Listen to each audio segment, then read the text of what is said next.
Should women ask their husbands to table their own orgasms if she has not yet learned how to orgasm?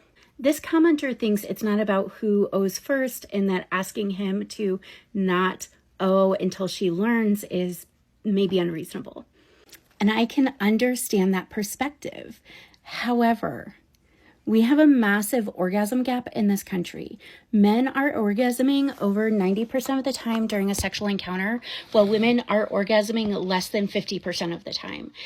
That is a problem. Further, especially in the evangelical church, women's sexuality has been commodified to something that a man consumes. Our sexuality has been taken from us with statements like, if you don't give him sex, he will cheat on you. If you don't give him sex, he'll use pornography. Those sorts of things. Men need sex every 3 days. And that strips us of our sexual identities and turns us into a commodity for his consumption. And that is not the biblical model of sex. The biblical model of sex is mutual pleasure. And if one of you isn't enjoying it, it isn't mutual.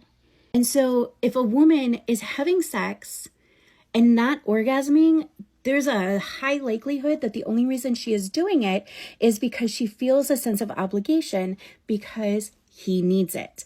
And that is going to inhibit her ability to learn how to orgasm, because it's not about her enjoyment and her sexuality. It's about her service to him. It's about her being a commodity for his consumption. And so she needs to know that her pleasure is valued just as much as his. It is a way for him to show her that his orgasm is not more important than hers.